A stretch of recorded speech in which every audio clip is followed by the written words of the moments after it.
I'm Brenda with Vintage Adventurer, and welcome to my channel. I'm starting a new YouTube ASMR reading series called Spooky Stories.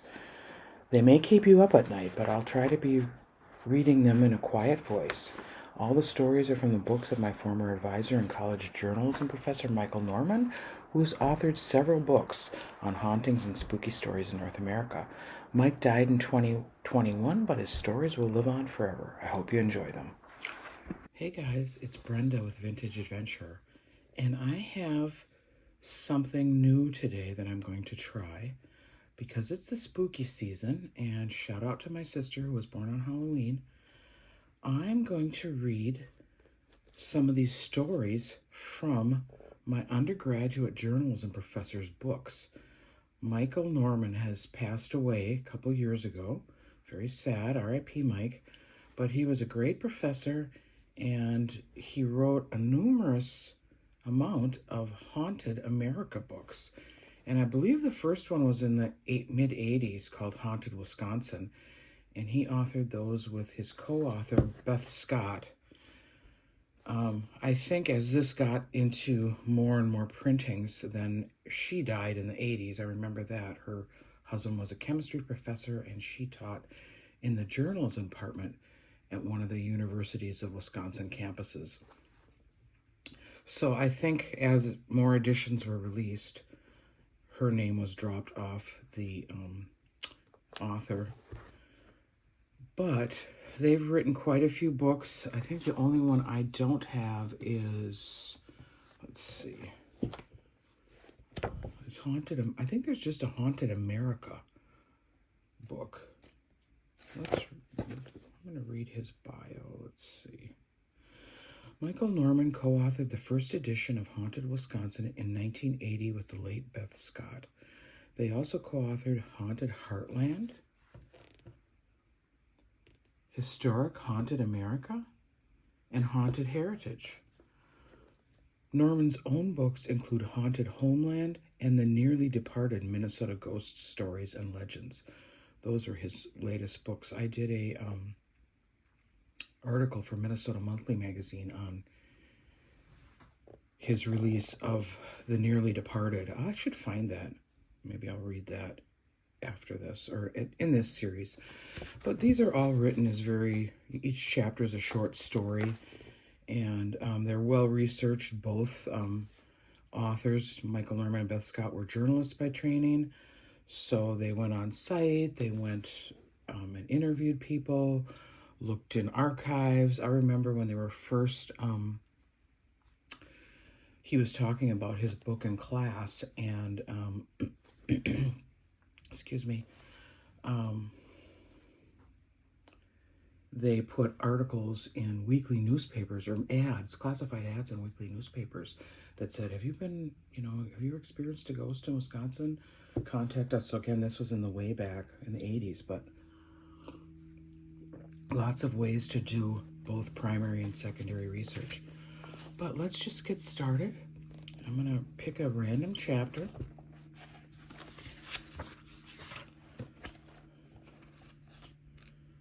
Let's see. I guess I'll just start at the beginning.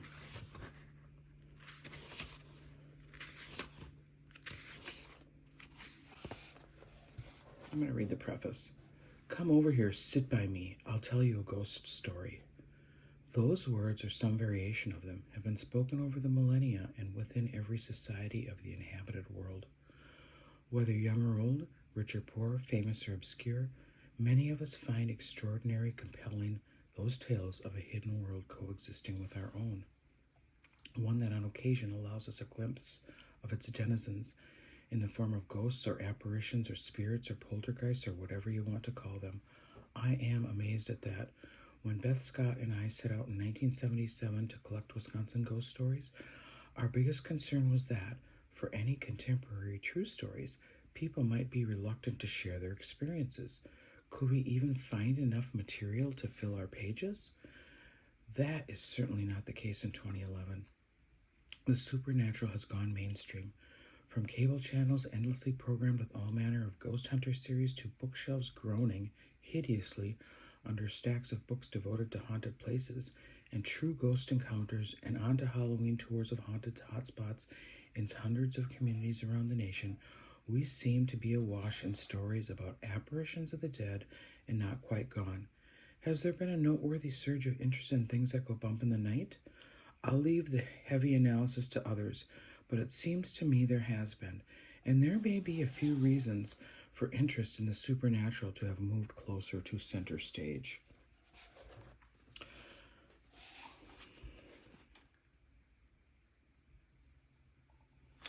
First, and contrary to some people's popular opinion, we have become more tolerant of, or at least we're more used to, diverse beliefs and ideas, even as some of them, such as alleged encounters with the supernatural, are contrary to the laws of physics as we know them.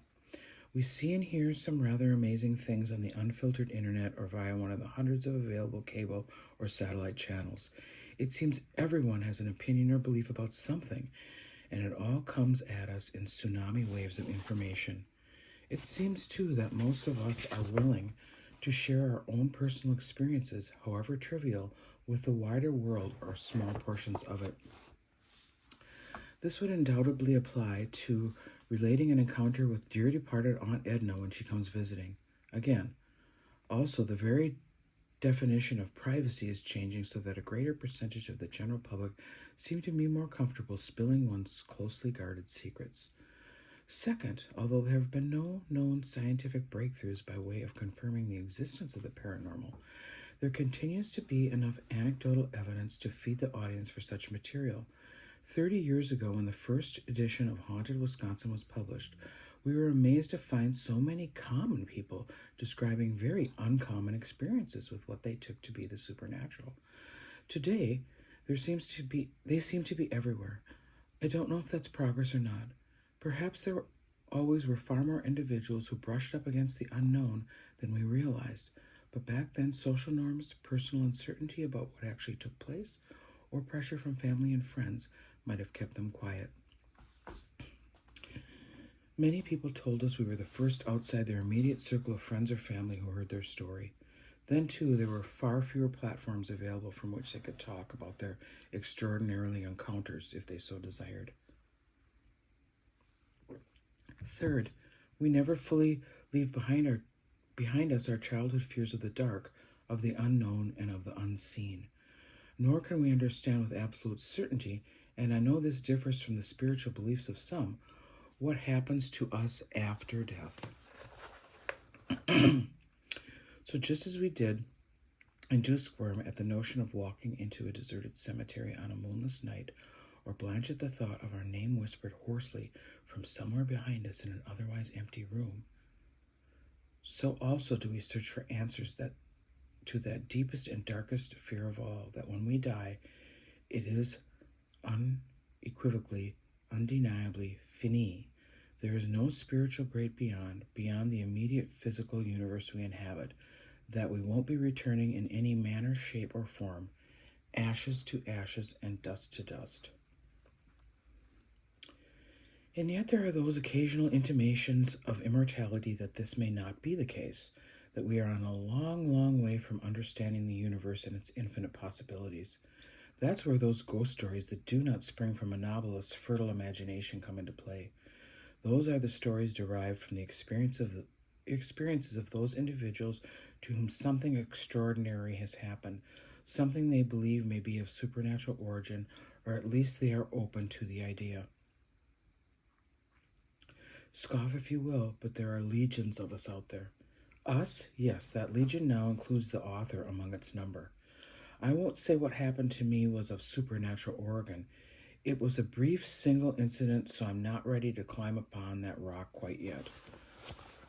What transpired took place not long ago after years of interviewing scores of other people about their own ghost stories, of visiting countless alleged haunting places, and all the while unfortunately never seeing, hearing, or feeling anything even remotely supernatural. I've been an open-minded skeptic on the subject, so with that in mind, let me tell you what happened to me. I was performing in a summer stock production of Love Letters by A.R. Gurney in a theater on a college campus. There is at least one substantiated story that a ghost of a former faculty member who designed the theater complex nearly 40 years earlier haunts the place. He seems benevolent enough, even protective of the space he planned, but didn't live long enough to work in. Ooh, I'm wondering who that was. I'll have to look back into some of my historical documents that I used when I was writing the 125th anniversary of UWRF Falls, where I'm thinking that, because he was a summer theater member, I'm thinking that's what he's talking about. So on a particular June evening, sorry for that digression. So on a particular June evening a few years ago, I found myself in the Gurney play, which is a touching piece, relatively easy to rehearse and perform as it doesn't require script memorization. Two actors, a man and a woman, sit at a table on stage reading the correspondence they've written to each other over a lifetime.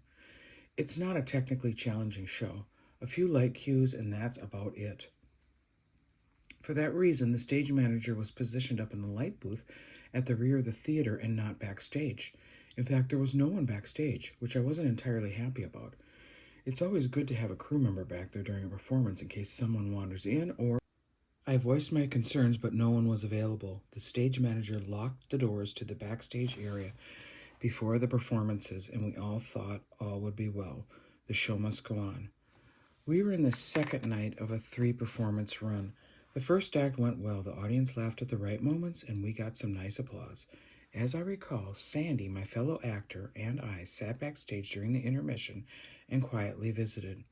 Around us were the set pieces being used during rehearsals for the next production that summer, the musical Forever Plaid. I noticed that offstage to the left were a couple of tables full of the quirky props used in the popular show: a sombrero, castanets, a ukulele, a cardigan sweater, scarves, you name it. We saw no one else during that 10-minute break. We took our places for Act 2. Lights up, and we began. A few minutes into the act, I came to the end of a short piece of dialogue. Then, as Sandy began her lines, from backstage to my left came the clear, distinct resonance of someone running a finger over the strings of that ukulele I'd seen on the prop table. A single, distinct riff. I tried to remain focused on the show and said my next line, yet I was thinking someone was backstage goofing around. After all, a ukulele doesn't play by itself. What's next, a drunk staggering out to disrupt the performance? Well, what happened next was nothing. So it's not the ghost of Sanford Sizey who designed the theater. No one walked out on stage. No one followed up with a quick ukulele solo. I didn't break character, and yet I wondered what the heck was going on. More than anything, I wanted to get up, go backstage, and solve this particular mystery. But of course I didn't. I also wondered whether I might be hearing things, perhaps having an auditory hallucination. It's known to happen. The play ended, we took our bows, and we left the stage. Once we got backstage, the first words out of my mouth were, "Sandy, did you hear that?" I described the ukulele strum I'd heard, and she allowed that she had been aware of something offstage at that point in the second act, but she had been preoccupied with her line reading. Was I certain of what happened? Absolutely. I might have become less confident, but for what happened a few minutes later when we went out into the lobby. The house manager, who had been standing at the back of the theater during the performance, and the stage manager up in the light booth, listening to us on headphones via a microphone backstage, told me they heard the very same thing I did, the single strum of a ukulele that seemed to come from backstage. Both were as puzzled as I was. There was, as far as I could determine, no easy access to backstage during the performance. The stage manager had locked the stage door. A heavy set of metal barn doors leading to the scene shop were closed, and anyway rattle when they're slid open, and a narrow, poorly lighted spiral staircase in a backstage corner that leads to storage space under the stage was not in use for the show. There it is, not a roaring disembodied apparition, not a levitating table, not even an errant footfall in the night. A small event, some might say. Yes, it was, except it's a riddle I've not been able to solve. Is it possible someone got backstage, walked over to the prop table, and then for some unexplained reason ran his or her fingers across the ukulele strings before making a hasty exit? Yes. Is it probable? No. What I offered by way of explanation and only half in jest was this. The ghost in that theater, his name is Sanford Sizey, assumed the role of the backstage crew that night, and perhaps on other nights as well.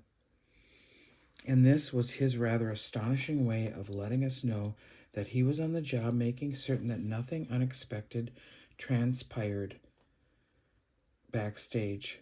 Far-fetched, perhaps, but I have trouble coming up with any other explanation. You can read more about the ghost in this theater in the chapter No Exit.